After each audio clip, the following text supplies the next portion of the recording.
Happy Miracle Monday. If this is your first time at Miracle Monday, this is Dawn Petalino, your transformational coach. I'm a spiritual life coach helping women going through life transitions and the best-selling author of Peace, Power, and Miracles. And Miracle Monday is where I offer you different tools, different tips, different truths that will help you open up to more miracles and joy in your life.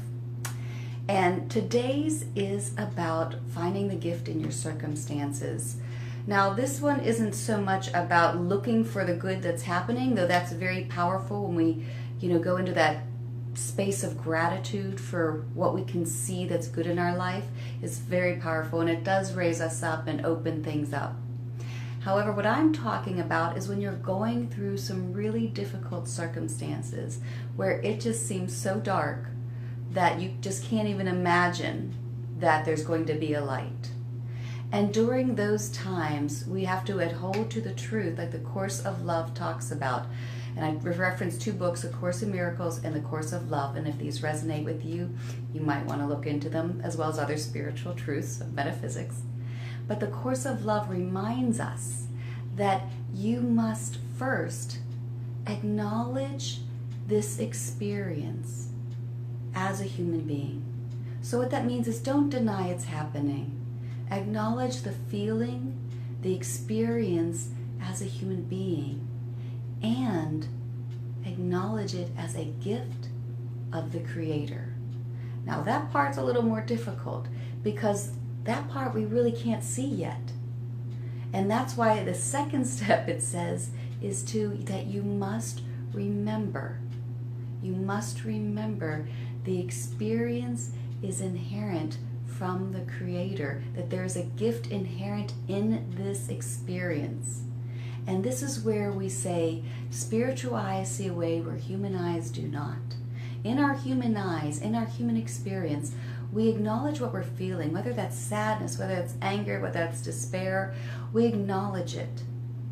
What you don't want to do is get into the story of it. There's a difference between being with your experience, being present in the experience itself, and all the discomfort or the emotions that come up with it, and getting into a story.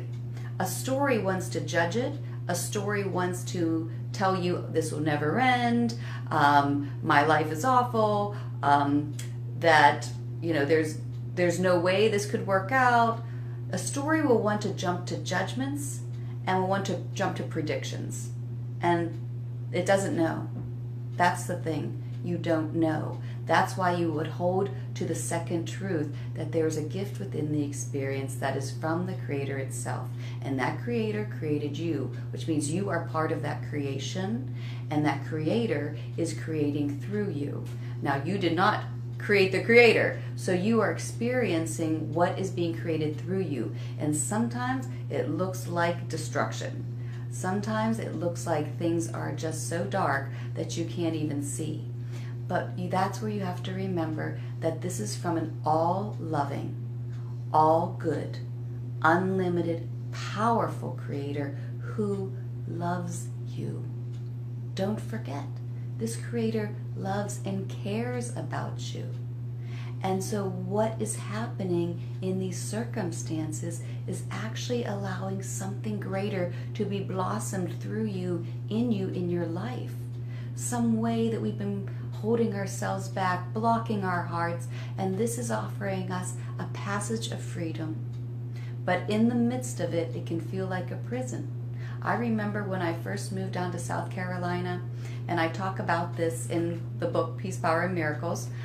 I moved down to South Carolina. I was married at the time. I left my little picture in Pennsylvania with my cushy little job and my family and friends, moved down to South Carolina to this rocky marriage, took a teaching position there, and I just remember every day for a whole year just felt this heaviness, and I didn't really know how I was just going from one day to the next day, which was the best place to be. But it looked so dark. The marriage was rocky, the job was so demanding. I would just sit there, and I even mentioned in the book one night, I just cried out, I hate my life. But a good friend said something to me. She said, this will pass, and you won't remember the pain. I held on to those words, and she was so right, because you know what I remember from that year? I remember all the miracles, all the people, strangers who came into my life, friendships who came into my life, little things that supported me, a greater connection with my higher power. I remember miracles happening that year, not the pain. And from that year, I grew into a different life, a completely different life that was more of me, and used my talents and gifts and helped me to grow and put me in a place where I felt more freedom and joy. But it didn't look like that back then. It looked pretty bad. So that's why you have to hold to the higher gradient of truth, that in this, only good is coming. In this is a gift I cannot see yet, but it is coming. Until then, how do we handle the day-to-day? You stay present. Stay within your experience, and every time you want to leave, take a breath and just say, stay, stay. And you be with it, and life becomes so tender. You stay in that present experience of how tender and fluctuating everything is. We get a real grasp of how little control we actually have, and how life is so fluid. But remember that fluidity is from a source, a river of good, a river of wisdom and intelligence, and one that loves you.